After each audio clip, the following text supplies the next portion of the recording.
Isaac Newton 1642 تا 1727 فطرت اور فطرت کے قوانین رات کی تاریکی میں پنہاں ہیں۔ خدا نے کہا جب نیوٹن آئے گا تو ہر شے منور ہو جائے گی۔ Alexander Pope. یہ عظیم ترین سائنسدانوں میں سب سے متاثر کن شخص آئزک نیوٹن 1642 میں کرسمس کے روز انگلستان میں وولسٹھورپ کے مقام پر پیدا ہوا۔ اسی برس گلیلیو مرا۔ حضرت محمد صلی اللہ علیہ وسلم ہی کی مانند یہ اپنے والد کی وفات کے بعد پیدا ہوا۔ بچپن میں ہی ہونہار بروا کے چکنے چکنے پات کے مترادف اس نے میکانیکی مظاہر کی طرح میلان طبع ظاہر کیا۔ یہ دستی کام بڑی عمدگی سے کرتا تھا۔ نیوٹن ایک ذہین بچہ تھا لیکن مدرسہ سے اسے کوئی دلچسپی نہیں تھی۔ جب وہ نوجوان تھا اس کی ماں نے اسے مدرسہ سے اٹھوا لیا اس امید پر کہ شاید یہ ایک کامیاب کسان بن جائے۔ خوش قسمتی سے وہ مانتی تھی کہ اس کے دلچسپی کے سامان کچھ دوسرے ہیں۔ 18 برس کی عمر میں کیمبرج یونیورسٹی میں داخل ہوا۔ وہاں اس نے سائنس اور ریاضیات کے لیے خود کو وقف کر دیا۔ جلد ہی اپنے طور پر اچھی بھلی تحقیق کرنے لگا۔ 25 سے 27 برس کی عمر تک اس نے سائنسی نظریات کی بنیادیں رکھ دی تھی جنہوں نے بعد ازاں دنیا میں انقلاب برپا کرنا تھا۔ 17ویں صدی کے وسط میں سائنس کے میدان میں بڑی شدت سے کام ہو رہا تھا۔ اس صدی کے آغاز میں ہی ٹیلیسکوپ دوربین کی ایجاد نے علم فلکیات کے میدان میں تہلکہ مچا دیا تھا۔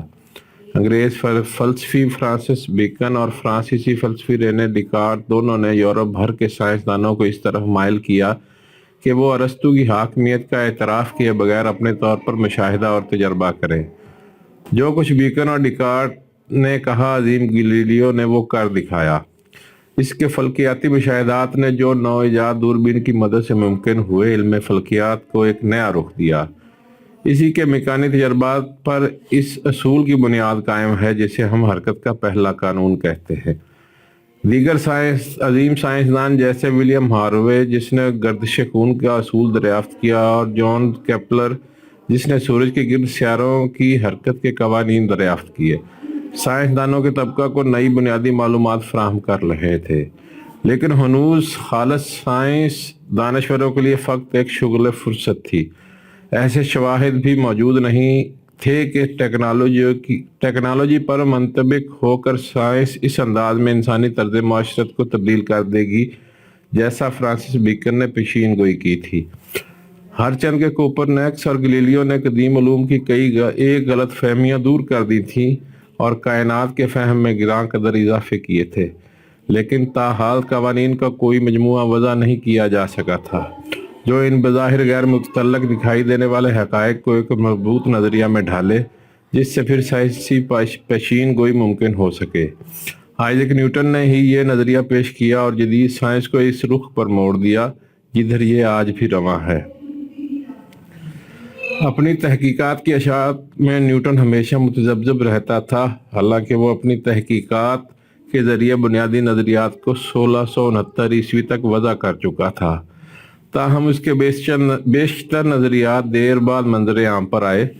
اس کے شائع ہونے والے اولین تہلکہ مچا دینے والے نظریات روشنی کی حیت سے متعلق تھے۔ محتاط تجربات کے ایک سلسلہ کے بعد نیوٹن نے دریافت کیا کہ عام روشنی قوس قزح کے تمام رنگوں کا آمیزہ ہے۔ اس نے روشنی کے انعکاس اور انعطاف کے قوانین کے نتائج کا بھی محتاط تجزیہ کیا۔ ان قوانین کو بروئے کار لا کر اس نے 1668 میں روشنی منعکس کرنے والی پہلی دوربین کا نقشہ اور ڈھانچہ تیار کیا۔ یہ خاص وضع کی دوربین تھی جو آج بھی بڑی فلکیاتی مشاہدہ گاہوں میں استعمال ہوتی ہے۔ دیگر متعدد بصری تجربات کے ساتھ جو وہ کر چکا تھا، اس نے اپنی دریافتوں کو برٹش رائل سوسائٹی کے سامنے پیش کیا جب اس کی عمر فقط 29 برس تھی۔ بصریات میں ہی نیوٹن کے مارکے شاید اسے اس فہرست میں جگہ دلوانے کے لیے کافی تھے، تاہم یہ خالص ریاضیات اور مشین دانی میں اس کی کامیابیوں کے مقابلے میں ہیچ ہے۔ ریاضیات میں اس کی بڑی کامیابی مکمل علم الاحصاء کیلکولس کی ایجاد ہے جو اس نے غالباً 23 یا 25 برس کی عمر میں ممکن بنا لی تھی۔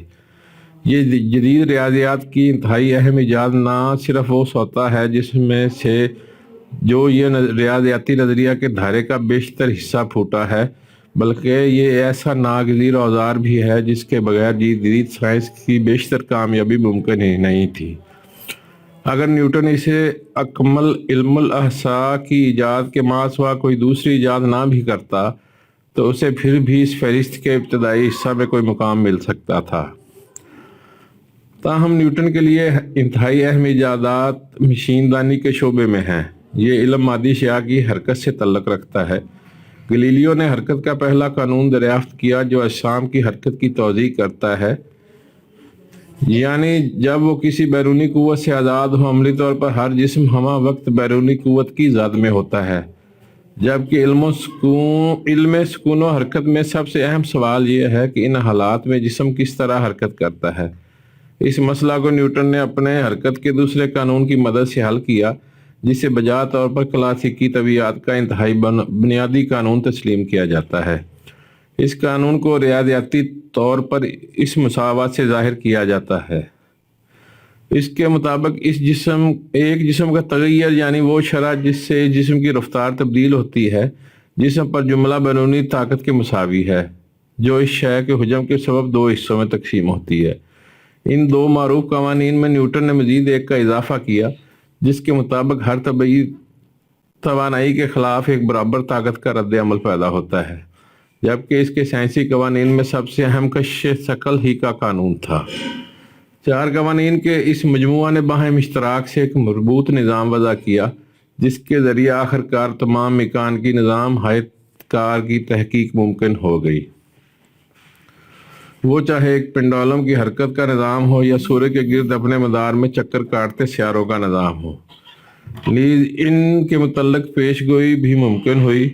نیوٹن نے فقط ان میکانیکی قوانین کو ہی بیان نہیں کیا، اس نے علم الاحصاء کے ریاضیاتی اصول استعمال کرتے ہوئے ثابت کیا کہ کس طرح یہ بنیادی قوانین حقیقی مسائل کے حل کے لیے بروئے کار لائے جا سکتے ہیں۔ نیوٹن کے قوانین کو انتہائی بڑے تناظر میں سائنس اور انجینئرنگ کے مسائل میں استعمال کیا گیا ہے۔ اپنی زندگی میں ہی علم فلکیات میں اس کے قوانین کا انتہائی ڈرامائی انطباق کیا گیا۔ اس شعبے میں نیوٹن نے نئے در واہ کیے۔ 1687 عیسوی میں اس کی عظیم کتاب فطری فلسفہ کے ریاضیاتی قوانین شائع ہوئی۔ اس میں اس نے اپنے کشش ثقل اور حرکت کے قوانین کو بیان کیا۔ نیوٹن نے ثابت کیا کہ کس طرح ان قوانین کے ذریعے سورج کے گرد گھومتے سیاروں کی حرکت کے متعلق پیشین گوئی کی جا سکتی ہے۔ یہ حرکیاتی علم فلکیات کا بنیادی مسئلہ ہے، یعنی کس طور پر ستاروں اور سیاروں کے درست مقام اور حرکت کے متعلق پہلے سے جانا جائے۔ نیوٹن نے ایک ہی حلے میں اسے یکسر حل کر دیا۔ یہی وجہ ہے کہ نیوٹن کو ماہرین علم فلکیات میں بھی سب سے عظیم شخصیت مانا جاتا ہے۔